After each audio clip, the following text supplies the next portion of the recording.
कहानी है भारत के हाईवे पे बने हुए एक ढाबे की, जहां अगर कोई 3 बजे रुकता है तो उसके बाद वो कभी घर वापस नहीं लौट पाया। एक ड्राइवर ने अपनी गाड़ी 3 बजे वहां रोकी थी, लेकिन फिर वो कभी भी घर नहीं लौटा और आज तक उसे किसी ने नहीं देखा।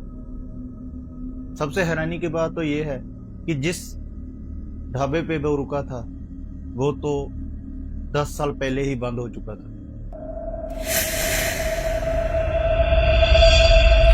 कहानी है दिल्ली जयपुर हाईवे की, जिस पर रमेश ट्रक चला रहा था। रमेश को ट्रक चलाने का लगभग 15 साल का एक्सपीरियंस था।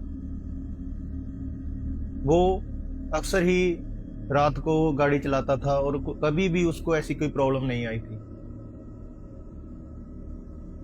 आज वो उसी दिल्ली जयपुर रोड पे जा रहा था, लेकिन वो थोड़ा थका थका महसूस कर रहा था। उसकी आंखें बंद हो रही थी। तभी वो सोचता है कि कहीं रुक के चाय पी जाए। थोड़ी देर बाद उसे एक साइड में एक ढाबा दिखाई देता है जिस पे लिखा था काली घाटी ढाबा, क्योंकि वो सोचता है कि ये ढाबा तो पहले ही बंद हो चुका था। क्योंकि ये बातें अक्सर ही ड्राइवर में प्रचलित थी कि वहां पर काली घाटी ढाबा है और उसमें कुछ आत्माएं रहती हैं और ऐसी घटनाएं होती रहती हैं। तो वो सोचता है, लेकिन वो इन बातों में ज्यादा विश्वास नहीं करता था। इसलिए उसने देखा कि लाइट भी जल रही है, तो ऐसा कुछ लगता नहीं है कि इसमें कोई गलत बात होगी और यहाँ रुकना कोई सेफ लगता है, कोई गलत नहीं लगता। तो वो एक साइड में गाड़ी रोकता है और ढाबे में जाता है। जब वो ढाबे का दरवाजा खोलता तो सामने एक सफेद कपड़ों में आदमी बैठा था, सिर झुकाया हुआ था। उसने बोला, चाय मिलेगी? रमेश के चाय पूछने पे उसने अपना सिर उठाया। जब उसने रमेश की तरफ देखा तो रमेश के सिर में सिरहन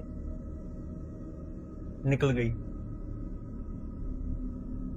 क्योंकि उसकी आंखें बिल्कुल काली थी और वो देखने में बड़ा डरावना लग रहा था। रमेश ने पहले तो महसूस किया, लेकिन बाद में उसने सोचा कि उसका थोड़ा वहम है, वो कुछ ज्यादा ही सोच रहा है, तो वो वहां बैठ गया। वहीं एक अखबार पड़ा हुआ था। रमेश ने अखबार उठाया और देखा और हैरान रह गया और वो डर गया इतना। उसने देखा कि उस पे लिखा हुआ है कि काली घाटी में जलने से 27 लोगों की मौत। और ये जहां रमेश बैठा था वो वही काली घाटी ढाबा। इतने में ही पीछे से आवाज आती है, साहब चाय तैयार है। अब रमेश बहुत डर गया था। डरते डरते जब उसने पीछे देखा तो वो हैरान रह गया, क्योंकि पीछे देखते उसे दिखा वही 27 लोग जो उस ढाबे में जल के मरे थे, वो पीछे बैठे हुए हैं। सभी के चेहरे जले हुए हैं, आंखें चमक रही हैं। रमेश कांप गया था। और सबसे डरावनी बात तो यह है कि जब सुबह पुलिस वहां पर पहुंची तो उनको रमेश नहीं मिला। मिली तो सिर्फ उसकी गाड़ी, दरवाजा खुला हुआ था और ढाबे में भी कोई नहीं था। वही ढाबा, उसके जले हुए अवशेष, लकड़ी वही पड़ी हुई थी, लेकिन रमेश का कहीं अता पता नहीं था। तभी पुलिस को एक डायरी मिलती है जिससे पता चलता है कि वहां पर आज से 10 साल पहले 27 लोग जिंदा जल के मर गए थे।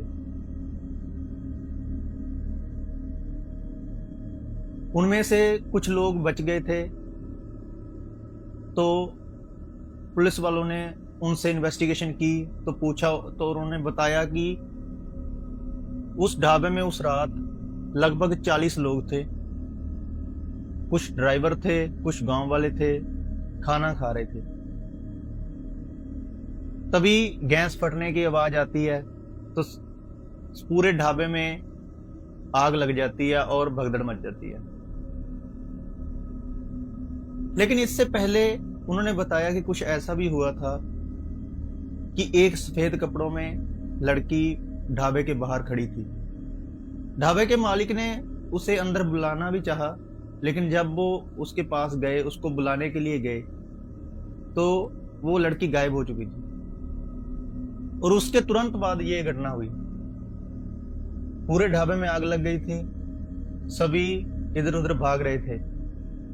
लेकिन अचानक से जो ढाबे का मेन गेट था वो बंद हो चुका था, निकलने का कोई रास्ता नहीं था। कुछ लोग बच गए थे, लेकिन 27 लोगों की मौत हो चुकी थी। और वो 27 लोग ही आज रमेश को दिखाई दे रहे थे।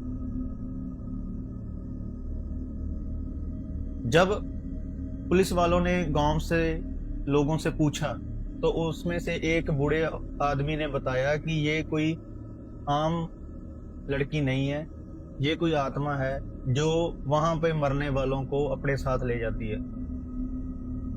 ये सभी जो घटनाएं हो रही हैं वो वही सफेद पोशाक वाली लड़की कर रही है। पुलिस अब इन्वेस्टिगेशन में जुड़ जाती है कि वो जानना चाहती है कि अक्सर हुआ क्या, ऐसा क्या होता है यहाँ पर। तो उन्होंने पुराने रिकॉर्ड जब देखे तो उनको पता चला कि 50 साल पहले ऐसी ही घटना एक और यहीं इसी काली घाटी ढाबे में हुई थी। उन्होंने रिकॉर्ड में पता चला कि इस जगह पर एक सराय होती थी जिसको चलाता था भैरव सिंह। भैरव सिंह बहुत लालची आदमी था। भैरव सिंह ने प्लान बनाया कि जो भी उसकी सराय में रुकता, रात को जब वो सो जाते तो वो उनको लूट लेता और उनका कत्ल करके पास ही में कुएं में फेंक देता था। ऐसा ही चलता रहा, लेकिन एक बार उसकी सराय में 25 लोगों का एक जत्था आया। भैरव सिंह उनके साथ भी ऐसा ही करना चाहता था, लेकिन उनमें से कुछ लोगों को पता चल गया कि भैरव सिंह क्या करता है और इस रात वो उनको मारने वाला है। तो इससे पहले भैरव सिंह उनको मारता, उन 25 लोगों ने भैरव सिंह को ही मार डाला और उस सराय को आग लगा दी। कहा जाता है कि उस सराय में आग लगने से भैरव सिंह और उसका परिवार जल के मर गया था। लेकिन मरते मरते भैरव सिंह ने ये बात कही थी कि अब इस जगह पर कोई भी काम नहीं कर सकेगा, कोई भी रुक नहीं सकेगा, सब जल के मर जाएंगे। अगली इन्वेस्टिगेशन में पता चला कि भैरव सिंह एक तांत्रिक था। तो ऐसा महसूस किया जाने लगा कि जो ये घटनाएं हो रही हैं ये सब उस भैरव सिंह के कारण ही हो रही हैं और ये जगह एक श्रापित जगह है। तभी पुलिस वालों ने इन्वेस्टिगेशन आगे करते हुए रमेश की गाड़ी में लगा हुआ कैमरा चेक किया। कैमरे में जो चीज रिकॉर्ड हुई उसने पुलिस वालों को भी हैरान कर दिया था। वो भी कांप गए थे और हैरान हो गए थे इस घटना को देख के। वो सीसीटीवी में देखते हैं कि जब रमेश ने वहां पर ट्रक रोका और वहां कोई नहीं था। जब ट्रक रोका, रमेश गाड़ी से उतरता है और ढाबे के अंदर एंटर करता है। लेकिन ढाबे के अंदर एंटर करने से पहले कैमरे में जो रिकॉर्ड हुआ वो हैरान करने वाला था। पुलिस ने देखा कि ढाबे के अंदर कुछ परेशानियां हैं जो घूम रही हैं।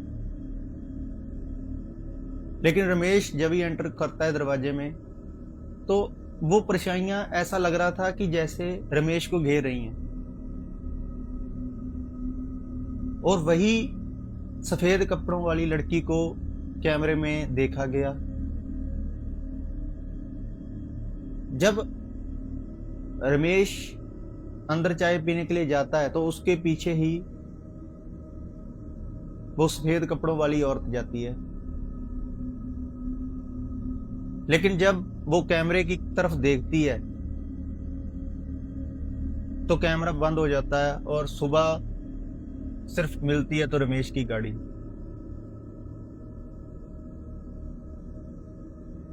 सुबह फिर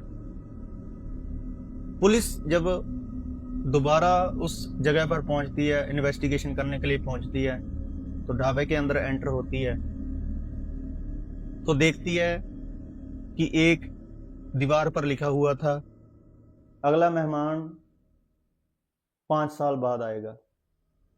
आज भी उस रोड पे, उस ढाबे में माना जाता है कि 3 बजे जो भी रुकता है वो कभी लौट के वापस नहीं आया। उस जगह को सभी ड्राइवर जानते हैं और वहां जाने से डरते हैं। ये थी रमेश की कहानी। अगर आपके पास भी कोई ऐसी कहानी है तो हमारे साथ शेयर कर सकते हैं। धन्यवाद।